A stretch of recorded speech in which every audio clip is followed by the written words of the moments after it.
Menino João, arrumei um novo boy. Tô apaixonada. Ele me fortalece, me hidrata, me deixa brilhosa. E ele tem um nome, meninas, um nome forte, robusto, poderoso, sabe? Babosão. Ó! Ó! Isso é novidade da Novex. Embeleze. Babosão. Gente, esse creme fortalece o cabelo da gente, hidrata. É o shampoo, o condicionador e este creme. Olha isso. Olha o tamanho desse pote. Babosão da Embeleze Novex. Minha nova paixão.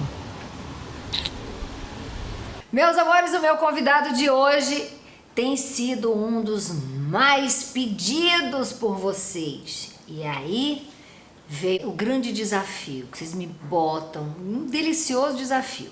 Primeiro, meu amigo Léo Dias já tinha dito, você precisa entrevistar esse rapaz. E aí depois ele falou, ele só não tem rede social, o telefone ele não atende, aí tenta sorte. Falei, como assim? Aí tudo bem. Peguei o telefone, chamei, passou-se um mês, e aí depois você tem que entrevistar o fulano. Falei, meu Deus do céu, onde que eu vou achar? Passando na rua, achei numa casa na árvore.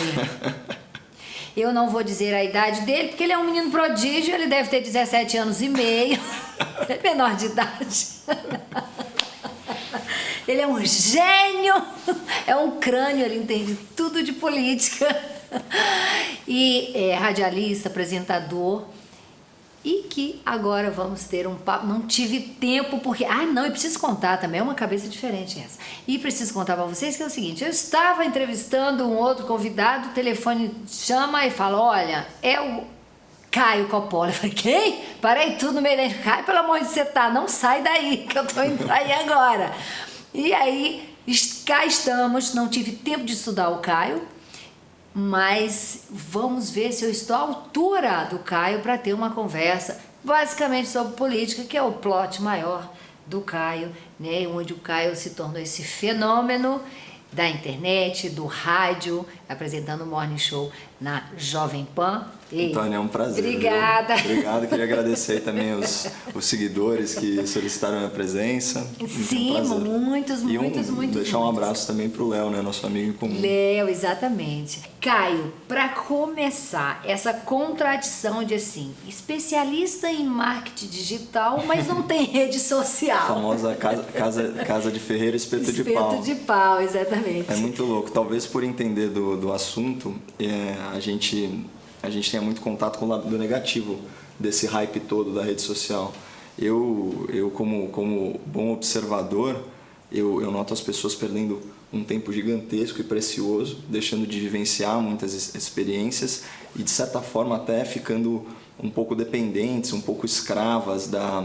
Acompanhando a vida alheia. Né? Acompanhando a vida alheia e o próprio feedback a respeito das suas próprias postagens, né?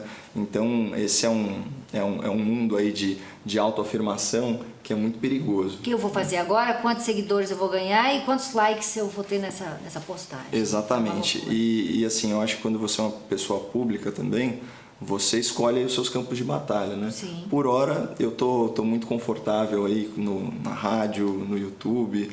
E na casa da árvore. E na casa da árvore não me faz tanta falta, eu tô com outras prioridades. Tem até agora, acho que um ou outro perfil até bem sucedidos aí usando minha imagem, meu nome, mas não tem nada a ver comigo. Sim, eu fui lá, procurei, eu falei, isso aqui não é ele não. Isso aqui não é ele.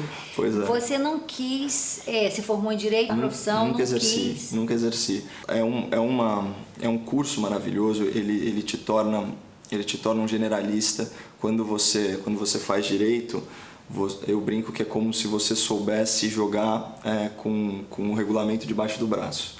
Então isso serve para a carreira de empreendedorismo, né? Então na parte empresarial, e isso facilita aí um entendimento dos mecanismos sociais que regulam a nossa vida. Sim. Então como faculdade eu recomendo, assim, é maravilhoso. Só que nunca foi a minha vocação. Eu sempre pensei um pouquinho mais fora da caixa. Caio, para muita gente que não entende o significado da palavra conservador, que é como você se intitula um conservador. Sim. Então, muita gente acha que ser conservador é ser radical. e que não tem absolutamente nada a ver. Aqui você já deve ter explicado sobre isso em outros canais, em outros veículos de comunicação, mas eu gostaria que para o meu público você deixasse definitivamente claro, né, o significado da palavra conservador. É incrível esse ponto que você tocou, Antônia. De fato, a palavra conservador, ela tem um tom pejorativo aqui no Brasil, né? Quando, na verdade, a gente não está tratando de nada retrógrado, nada atrasado, nada imobilizado ou parado no tempo. O conservadorismo, como filosofia de vida, porque não é uma ideologia política, é uma postura, né? Ele visa o quê? Preservar as conquistas da humanidade, né? Ele não visa preservar as injustiças, pelo contrário, as injustiças a gente reforma. Então é sempre avançar pela evolução e não destruir com a revolução, né? Então tem essa distinção muito forte. E tem um outro aspecto também que é muito importante, que é usar os costumes e a vontade popular como base para fazer as leis e não o caminho contrário, né? Então não é mandar nas pessoas através de regras decididas por uma elite burocrática que, olha, a partir de agora vocês têm que... É uma ditadura. Exatamente, é uma forma, né, de abuso de poder. Pelo contrário, é respeitar a vontade popular, respeitar os costumes, as tradições, e a partir daí a gente construir as nossas normas. Por isso que o conservadorismo ele é gradual, né? Ele não tem mudanças bruscas e ele valoriza as tradições, ele valoriza as organizações, tudo que é orgânico, tudo que surge espontaneamente, né? Agora, os costumes eles estão em constante evolução. A diferença é como você lida com eles. Tem gente que quer ganhar no tapetão e acelerar alguns processos, e não é por aí, né? As coisas são como elas são por um motivo. É como funciona esse país. Com certeza. Quantas leis não estão sendo feitas hoje em dia, não pelo legislativo, não pelos representantes que nós elegemos, estão sendo feitas pelo judiciário, pela alta cúpula do judiciário. O que são 11 ministros, para falar do caso específico do STF, para determinar uma questão muito complexa, como o direito à vida na questão do aborto, por exemplo. Quem são essas outras 11 pessoas? São ungidas por Deus aí para determinar o destino de todo mundo? Não existe uma democracia representativa justamente para criar leis nesse sentido, seja para um lado ou seja para o outro? Então, o conservador ele jamais vai atribuir tamanho poder a uma pequena elite, a um grupo ou mesmo até a uma pessoa. E o ceticismo político é uma característica do conservador também. Você estudou Direito, você Sim. deve conhecer o Dr. Álvaro Vilaça. Eu não conheço, mas assim... É um dos autores do Código Civil, da Sim. Lei do Concubinato. Sim. E lá atrás eu o entrevistei e acabou a entrevista com uma frase dele que me marcou e que procede, que ele diz: Antônia, a justiça nesse país vai do entendimento de quem está julgando. Ou seja, para que um Código Civil? Que loucura, né? Vai de acordo com o entendimento de quem está julgando. Ou seja, é uma loucura, é uma baderna, uma confusão. E como é que faz para resolver isso? Mudando de assunto e vindo para essa questão do feminismo, que eu vi um comentário seu, eu não sei se na rádio, que eu também não escuto sempre, mas eu acompanho muito nas redes e tal. Você se referindo ao Projac como Projaquistão e você explicou o porquê disso. E um exemplo que eu concordo absurdamente, que foi que foi no dia da posse, a primeira dama com aquele, né, empoderamento todo, quebrando o protocolo, fazendo um discurso para uma minoria, né, que elas tanto brigam por essa classe. Sim. E aí as famosas fizeram silêncio, né, não se manifestaram. É o silêncio que vale mais que 1000 palavras, né? Exatamente. O silêncio que não houve com uma bobagem do rosa e o azul. Então, como que você vê isso, Caio, dessas pessoas que essas pessoas tão poderosas, né? Quer dizer, eu nem sei mais se são tão poderosas, porque a gente tem provado por aí que não são tão poderosas. Perdi um monte de amigas, algumas deixaram de me seguir, quer dizer, amigas não, colegas de trabalho. Algumas deixaram até de me seguir, não tenho o menor problema, vou continuar, né, batendo na tecla que eu acredito, né, até que alguém venha e me prove o contrário. Mas você fez esse comentário que eu achei absolutamente pertinente. Eu acho que naquele momento esta mulher deveria estar, sim, né, deveria ser celebrada. Celebrada por todas as que se dizem feministas. Não por todas as mulheres e por todos os homens também. Sim, foi um momento marcante da nossa história. Né? Claro. Mas basicamente eu estou me referindo a Sim. essas que fazem as confusões. O que irrita, Antônia, é a falta de coerência. Sim. Se você se diz feminista, a causa das mulheres e da igualdade de gênero, ela é anterior a qualquer paixão política. Então, assim, esse silêncio denota que não se trata de verdade, assim, não se trata de feminismo, se trata de feminismo de esquerda. Sim. O que não teria problema nenhum, desde que isso não deixe claro. Só feminista só de esquerda e ponto. A gente vai respeitar. Exatamente. Uma coisa que o ouvinte da Jovem Pan, por exemplo, sabe é que quando ele está ouvindo os meus comentários, ele fala, olha, esse cara é um cara conservador, de direita, eu já sei mais ou menos qual é o prisma pelo qual ele enxerga a realidade, né? E então é uma relação aberta que eu tenho com o ouvinte e por isso eu estou conquistando o respeito deles, né? Com esforço, com humildade, enfim, esse tipo de coisa. Agora, essa situação deixa claro que a causa não é exatamente a mulher e os seus direitos. Ela é anterior a isso, tem uma agenda política aí. Isso é feio. Assim, na falta de uma expressão melhor, é feio. Sim. Você citou esse exemplo da primeira-dama, da Michelle Bolsonaro, fazendo aquele belo discurso para a comunidade surda. Agora, teve um mais recente também, que foi o julgamento desse último processo do Lula, né, em relação ao sítio de Atibaia. Condenado pela nova juíza. Pela juíza Gabriela Hart. Que assumiu o lugar do Moro. Íntegra, competente. E a gente vai lembrar que o Lula fez o quê? Mansplaining e interrupting no julgamento, né? Que são aquelas expressões do feminismo para quando um homem fala obviedades para uma mulher, como se ela não soubesse do que se trata. Ele falou isso no próprio interrogatório. Sim. Né?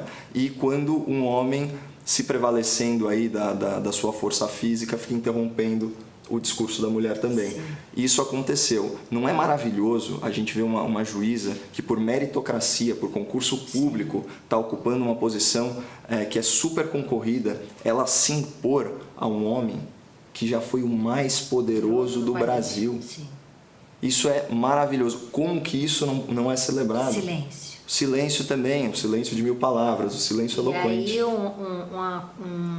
uma colocação distorcida do menina usa rosa e menino usa azul virou uma confusão que eu achei que nunca mais fosse acabar aquilo ali, porque eu acordava, era o rosa e o azul, era negro vestido de azul, negro vestido de rosa. Eu falei, cara, o que está acontecendo? E ali claramente, é desesperador. Nesse caso específico, independente da frase ser infeliz ou não, independente de haver mérito ou não naquilo, aquilo era uma figura de linguagem para algo um pouco mais profundo. Sim. Só que, de forma oportunista, né, as pessoas focaram naquela crítica mais rasa, com a profundidade de uma poça d'água mesmo, e focaram nisso, como se passasse pela cabeça de algum ministro de Estado restringir a liberdade das crianças de terem uma infância colorida, né? Seja ela rosa, azul, amarela, verde, vermelho, enfim, tanto faz. Aquilo lá era uma mensagem privada, para um grupo privado, de uma coisa muito maior. Agora, realmente, você pensar isso perto da relevância de um momento histórico, como foi o discurso da Michelle Bolsonaro na linguagem dos sinais, e também esse segundo momento do julgamento, do interrogatório do julgamento daquele que foi o homem mais poderoso do Brasil, né, por uma jovem juíza, isso não tem nem comparação.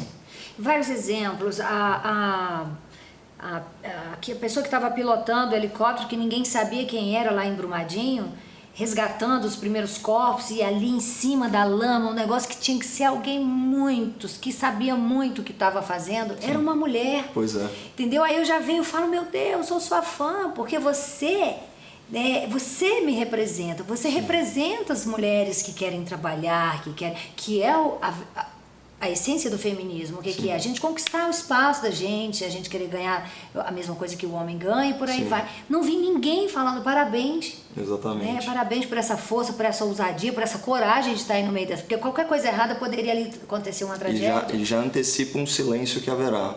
A gente vive num país em que um dos grandes problemas relacionados à inequidade de gênero é a violência contra a mulher. Sim. E ainda bem que há pessoas no poder agora querendo endurecer a legislação para combater esse tipo de abuso. E eu espero que pelo menos nesse ponto, né, de que a gente chama que é o recrudescimento da legislação penal, deixar fazer o crime valer um pouquinho menos a pena para quem é mau caráter, sim, né? sim.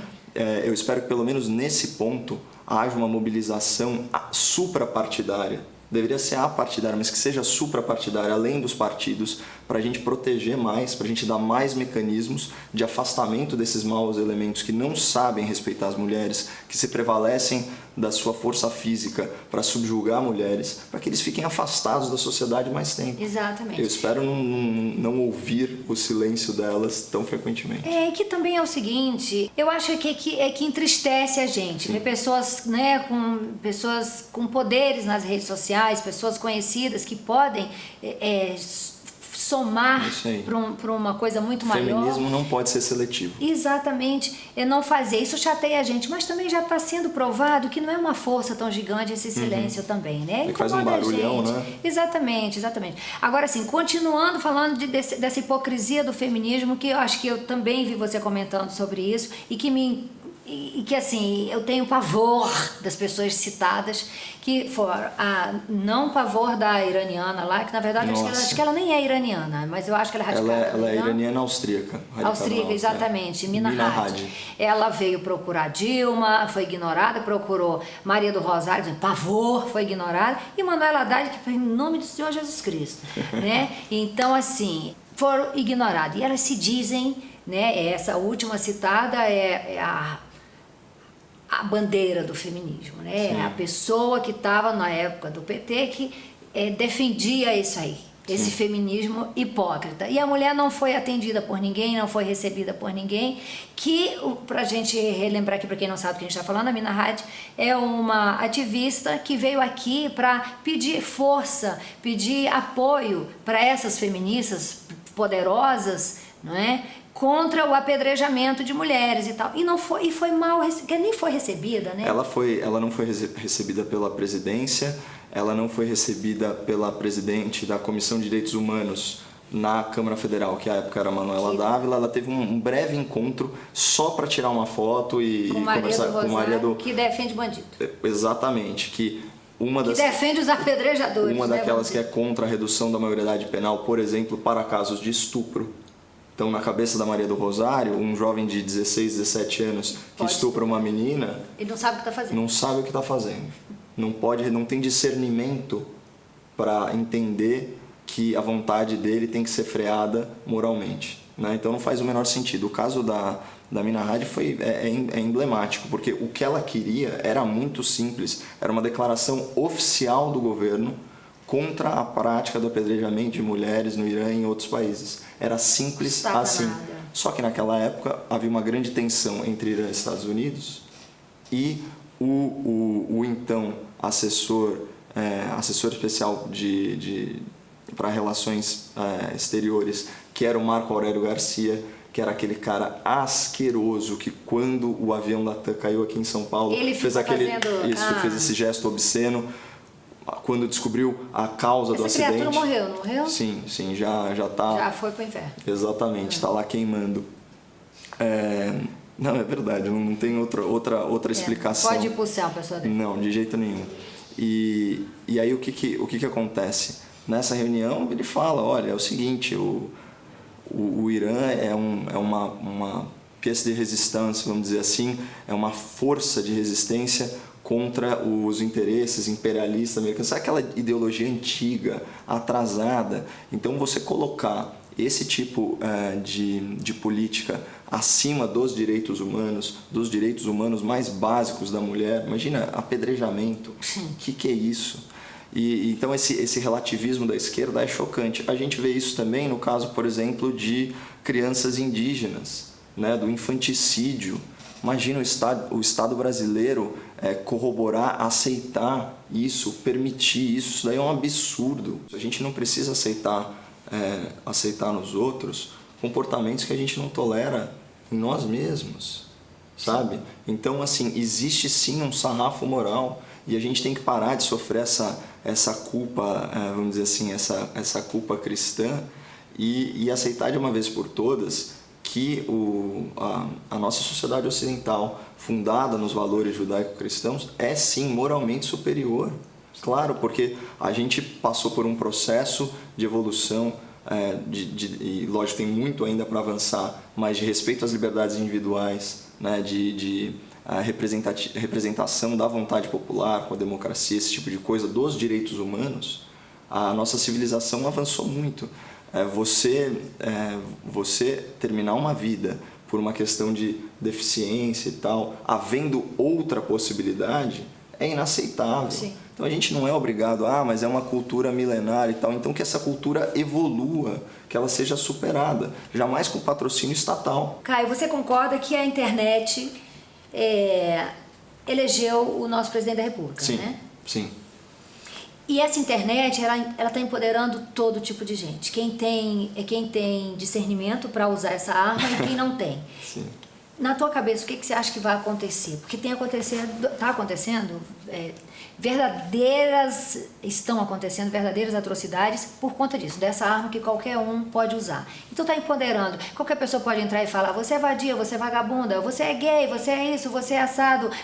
Você entende? Sim. E aí, assim, contigo isso não acontece porque, graças a Deus, você não tem. Esse aqui já é meu business, eu preciso ter. Né? Já administrei muito mal isso lá atrás, na época do Twitter, era muito reativo, hoje não mais. Mas eu fico pensando, e o caminho que a gente está indo é um pouco assustador. Eu fico pensando, onde é que a gente vai parar com isso? Você acha que existe, vai ter uma reciclagem em breve de política dentro da internet para isso não mais acontecer, os crimes, né?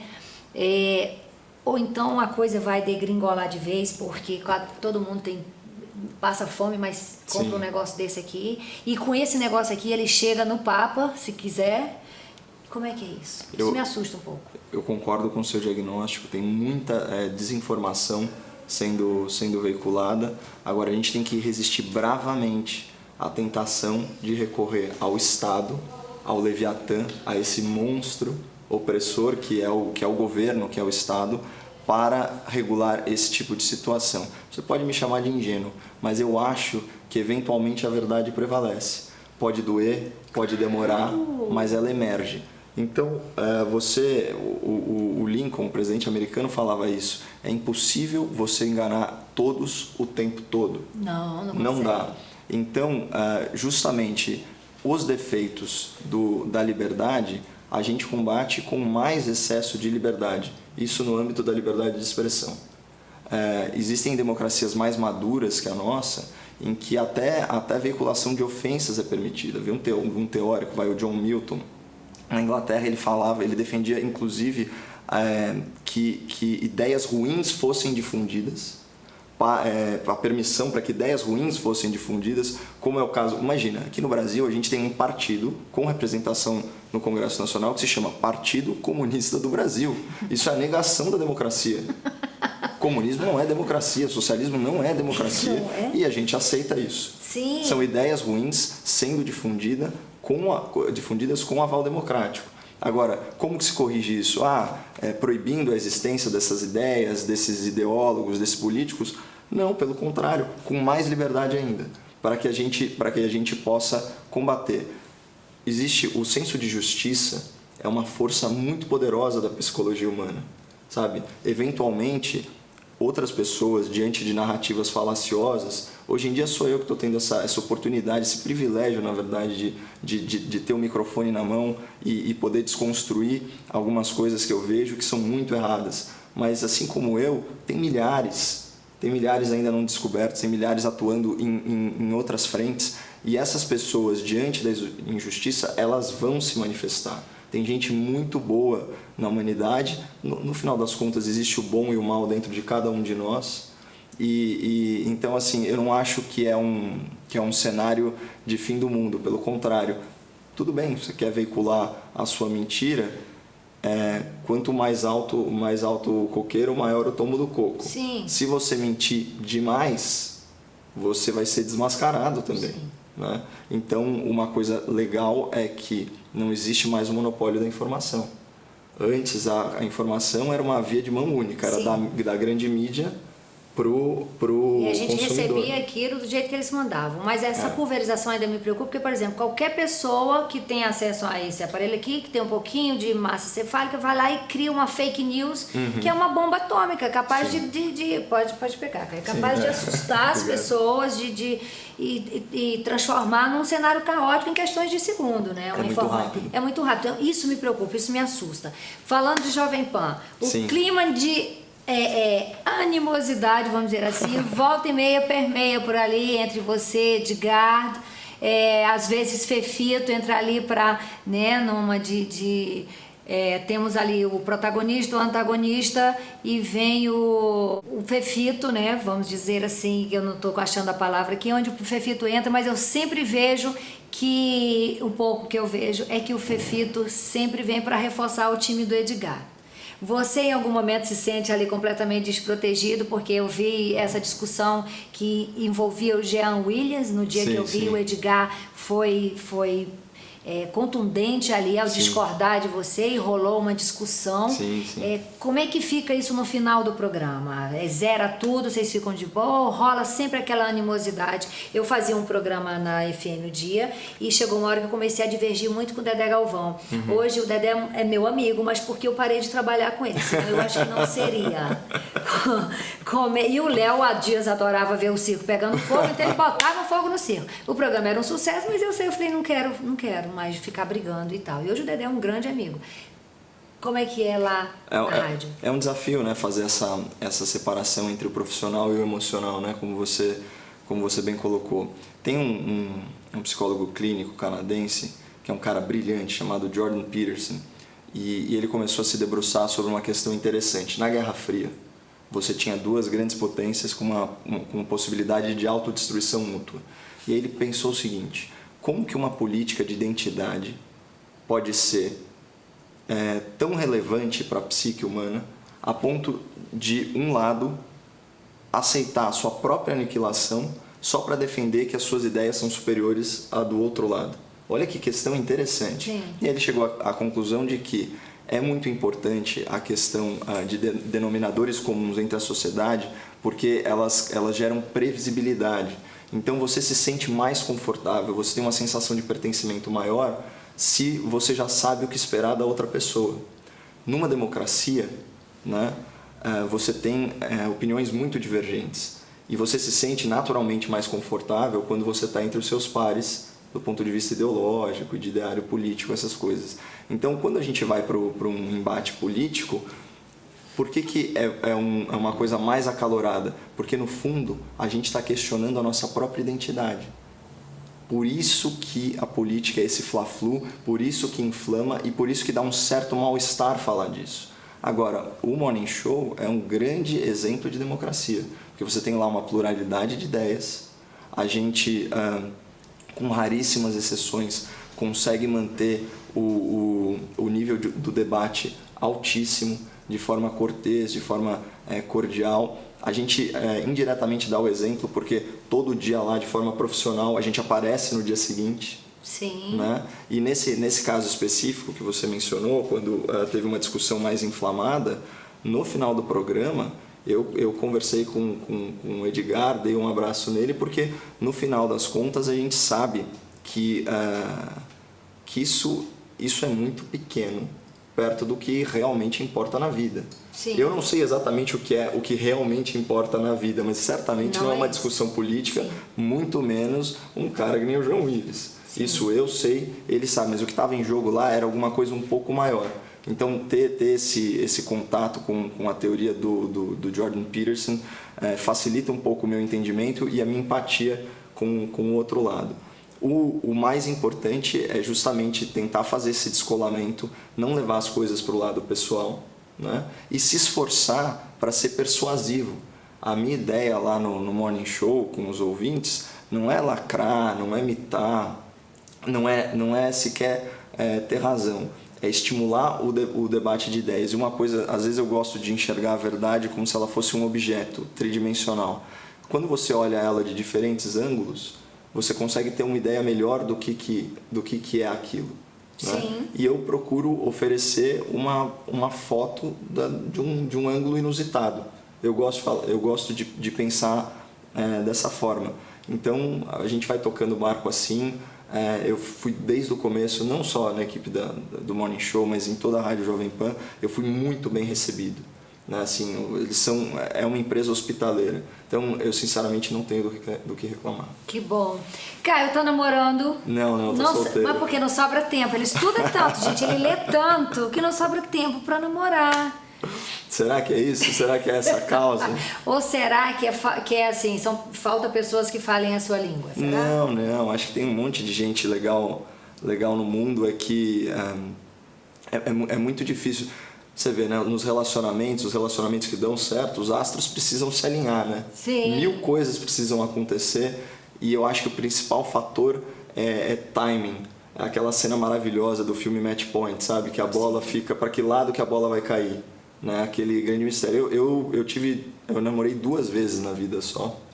Foram 2 grandes amores. Isso então... que ele tem 17 anos e meio. Foram 2 grandes amores, então eu acho que eu sou bem seletivo para a escolha de namorada e tal, até porque é muito mais legal quando você tem uma afinidade, paixão, esse tipo de coisa. Isso é muito raro de encontrar. É né? raro. Eu me considero um cara abençoado aí nesse sentido de já ter tido essa oportunidade, né? E eu deixo aí a cargo de Deus, eu tenho certeza que vai aparecer a pessoa certa. Com certeza. Com certeza. Em breve, o Caio, vamos pro nosso bate-bola. Ficaria aqui mais 3 horas falando assim, eu preciso pegar meu voo, gente.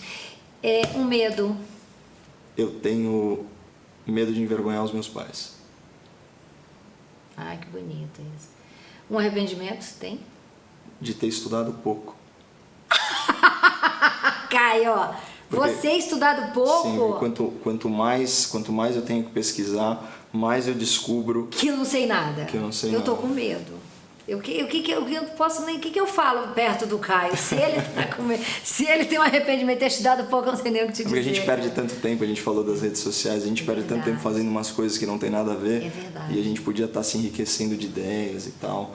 E eu sou um cara que gosta bastante do ócio, então muitas vezes eu estava vendo aquela série. Conhecimento é poder, né? Exatamente, e ninguém tira isso da gente. Ninguém toma, ninguém discute, ninguém vai lá e contesta. Hoje em dia eu tenho uma ansiedade muito grande de não ter tempo de me instrumentalizar melhor para oferecer um serviço melhor para os ouvintes e tal da rádio. E eu fico pensando, poxa, podia ter lido isso antes, quando eu tinha um pouquinho mais de tempo, porque agora minha vida tá uma loucura, né? Mas enfim, esse é um arrependimento, mas ainda dá tempo de correr atrás. Sim, com a cidade, é claro que dá. Nem fudendo. O que você não faria nem fudendo? Pouquíssimas coisas, sabia? Eu não me corromperia. Na lata, o que você falaria na lata?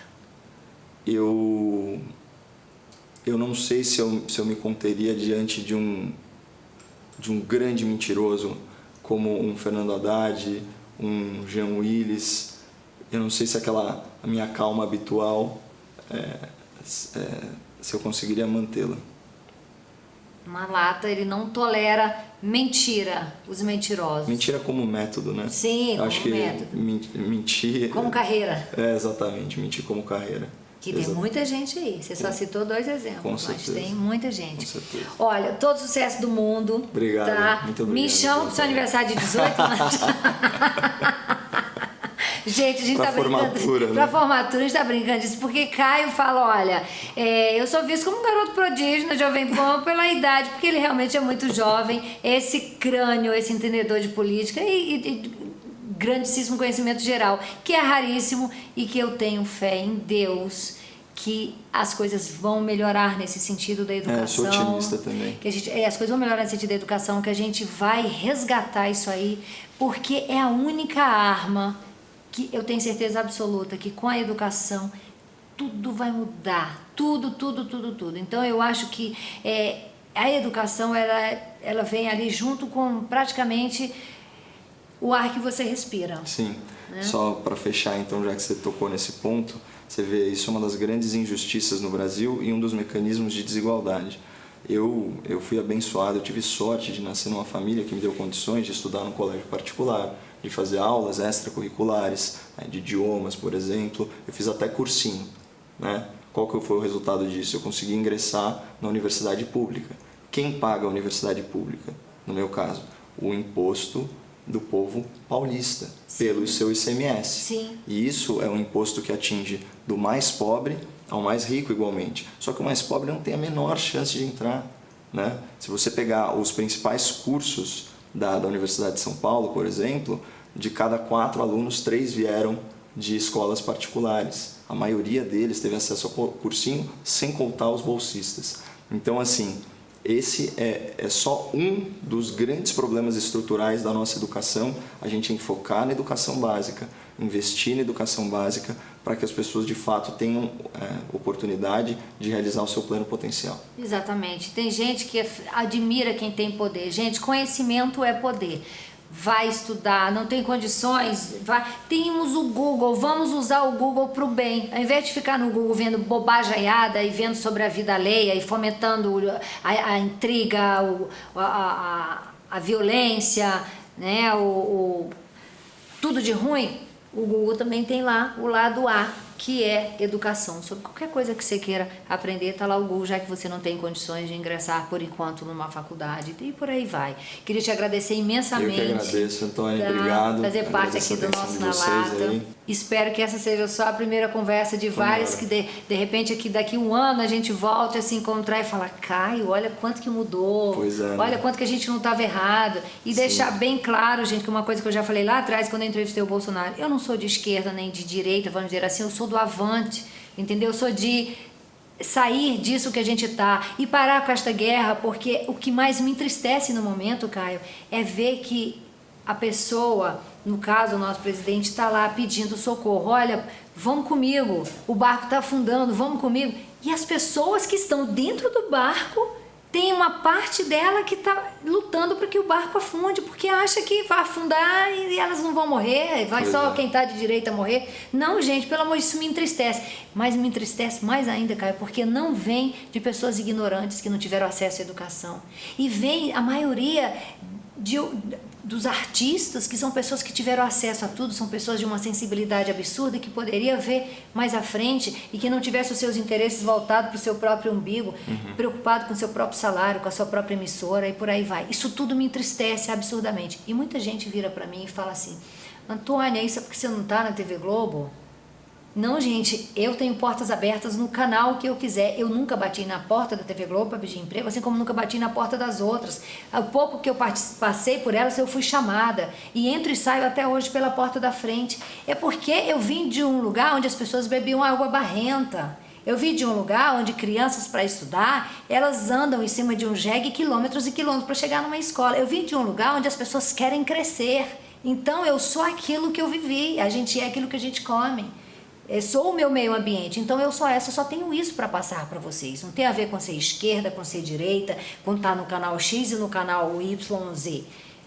Você entende? Então é o que eu espero, é que no próximo ano a gente se encontre para falar: olha aqui, o menino de 18 anos e a menina de 25 anos, jovens lutando por um país. Essas crianças, né? Essas crianças. Lindo o seu depoimento. Não dá para fechar de um jeito melhor. Curta, se inscreva, compartilhe e todo dia, que horas começa, mano? Das 10 às 11h30 da manhã na Jovem Pan, Morning Show. Jovem Pan, Morning Show. E Tutinha? Não é mais o Tutinha, não. É o Tutinha. Tutinha, meu amor, me leve nesse Morning Show aí, entendeu? Porque eu briguei, foi com Pânico na TV, não foi com a Jovem Pan. Vou falar pra ele, pode deixar. Tchau, pessoal. Beijo.